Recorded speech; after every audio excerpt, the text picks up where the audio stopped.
I'm going to go ahead and I'm going to pull out my gas grenade, which I have, which is very useful, especially in this upcoming area.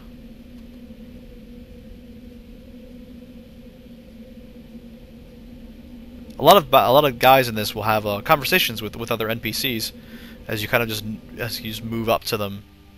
This is one of them. That's the difference right there. Just take a look at him. Bad? They cut off his arm, replaced half his face. Herman, right? He's a good soldier. Killed 3 of our men. They'd have replaced his whole body if it would have improved performance.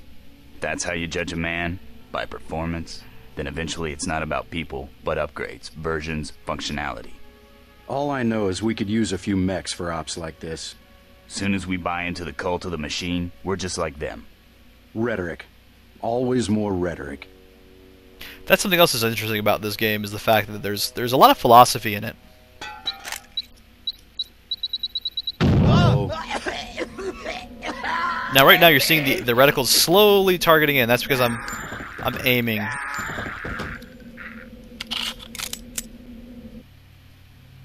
The gas won't take them out by itself, so you kind of gotta help them along.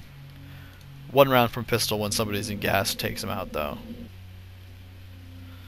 The standard 10mm pistol is one of my favorite weapons in this game. It's very basic, but it does a heck of a lot of damage.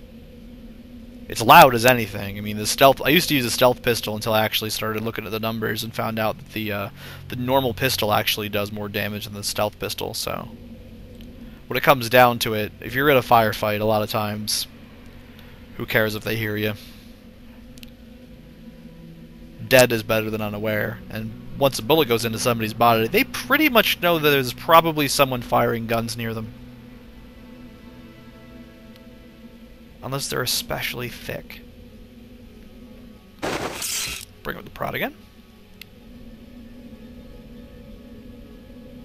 Now you see, I'm just going to ignore a lot of these guys. There's really no point in me going up to them and actually bothering to take them out. I think that one actually will patrol close to where I'm going to be, but I think, based on the timing, they'll be able to actually move down the ramp, do this lower area first. This is an area that does not need to actually be done. Oh, there's. Who was that? I didn't see a uniform. Pig.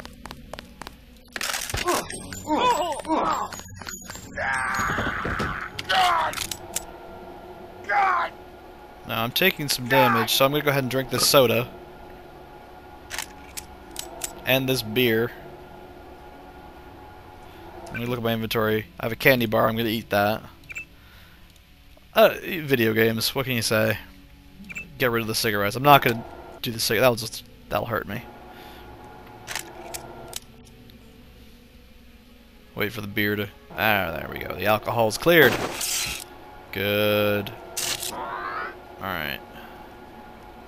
I was hoping to avoid things like that, this being a stealth game and all, but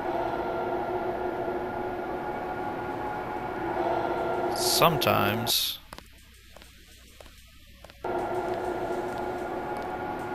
things go wrong. You know what they say? No plan survives first contact. Let's wait for that guy to turn around and start walking.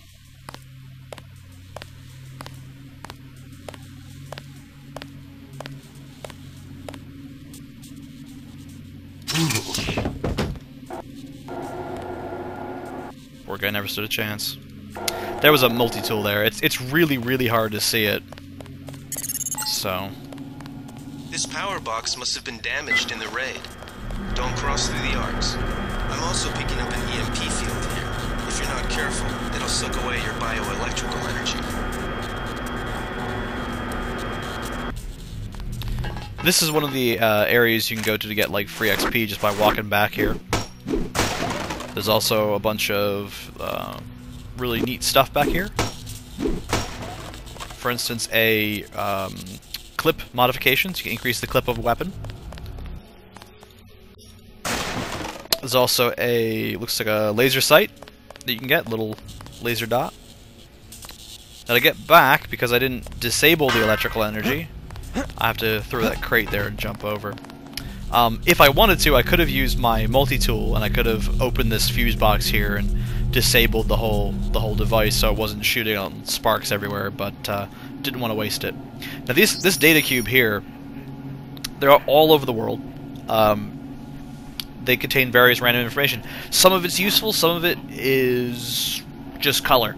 This is one of the useful ones. This tells us that there is a turret setup later on in the level, and that the login information is NSF001 with the password of Smash the State. So that's really useful. We can use that to kind of take over the... Apparently, I just want to move this body around. Just, you know, I'm just going to take this guy with me. I'll lay him out. Let's see. Now, we're coming up to an area where I could diverge from what kind of the general pathing has been. If I wanted to, this is one of the really good examples of it. I'm going to run this rat over, actually.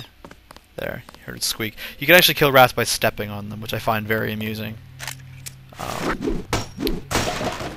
I would apologize to anyone who likes rats, but they're horrible disease-carrying vermin. If you kind of go up this ladder and then move the crates around, you can get up to the upper level where the actual base of the statue is. And that's nice and all, but you know, you could avoid certain areas, but you also avoid the area that contains the captured agent Gunther Hermann. So now I already know this guy's friendly. You can tell by the green reticle. So I want to go ahead and make sure we get Hermann back. I mean, somebody would let him out, but might as well be me. It all happened an hour ago. The barge docked and the NSF moved right on in, offloading the cargo into speedboats. Our undercover man, Harley Philbin, should be somewhere out on the docks now.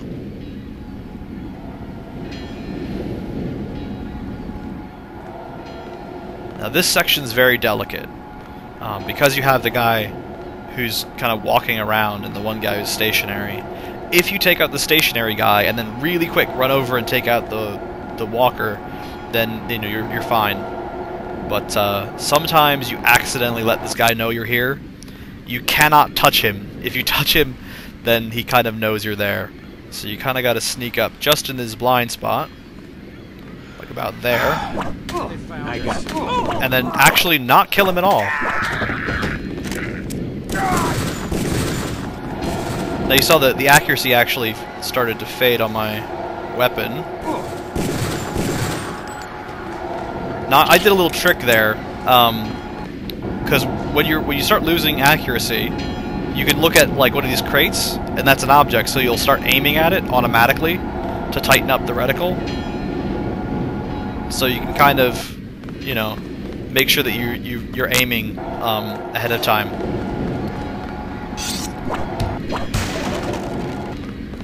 Some free rockets, there's some sniper ammo, a box of TNT.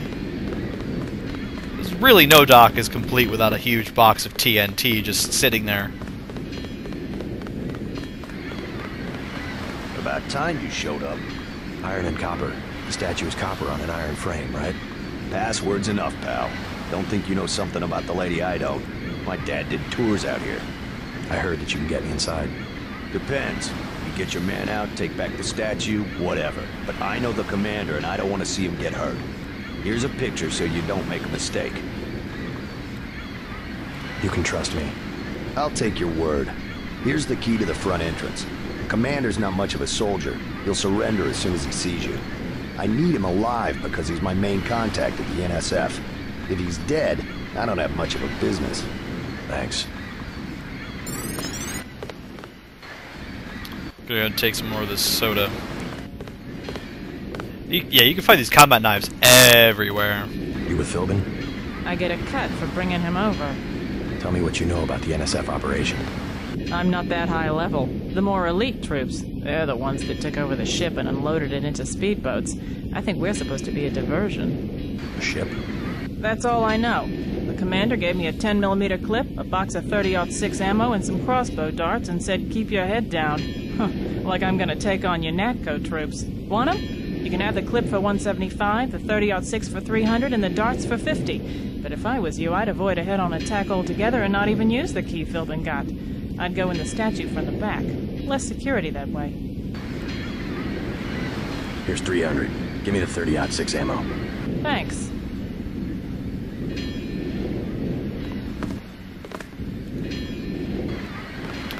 I always love spinning that wheel. There's really no point to it, I just like doing it.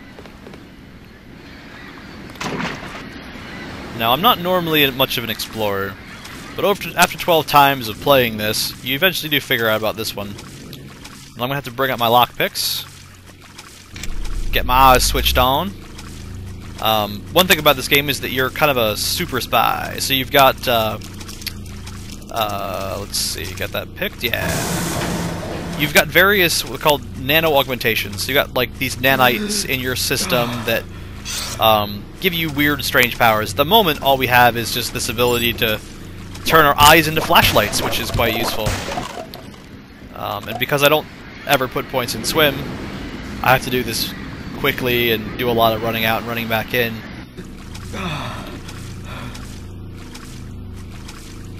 But eventually we'll get the ability to do things like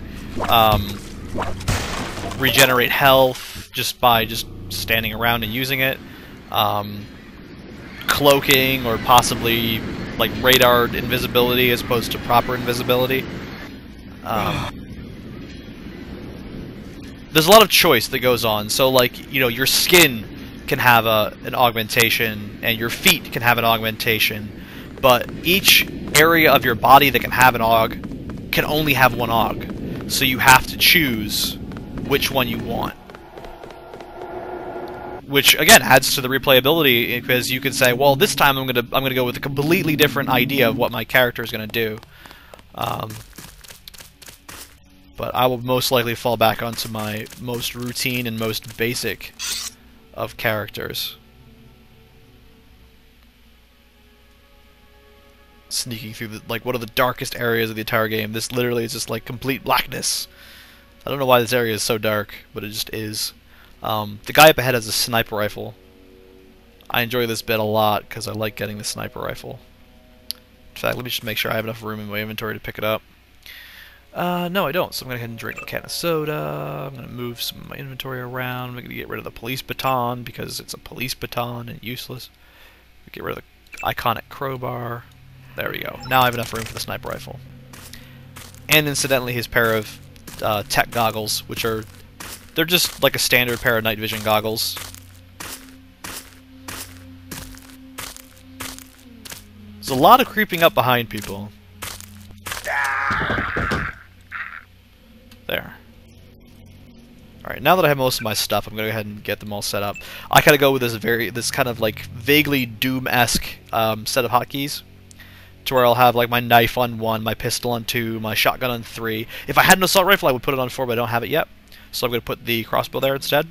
Sniper rifle on 5. 6 is going to be our GEP gun. And then 7 and 8 are normally my lockpicks and multi-tools, but I am out of lockpicks at the moment. So we'll do that, and 9 will be our medkit. Now normally when I'm using medkits, I prefer to go to this screen. This screen gives you individual health bars, and you can actually spend the medkits specifically on a body part. If you don't, it will just go, like, I think to your chest first, or chest and head first, whichever, and then other areas that are damaged, it'll go to them after those are already full. Each medkit heals about 30, so I'm gonna go ahead and actually spend that right there. I don't want to... oh, I'm out of medkits. Cool. This is the augmentation screen. I was talking about how each body part has a different augmentation. I don't have any augs yet, so I can't actually put them in place yet. You know, and if I wanted to spend points, I could spend them here. This contains all of our goals and notes. There's a backlog of every conversation that's there. Images, so we can tell exactly who that guy was that he doesn't want us to shoot. There's also a satellite photo of the area if you wanted to kind of like go, all right, well, this is where we were. And actually, no, this is where we were. This is where we just were, and whatnot, and then all kinds of different logs of what's happened.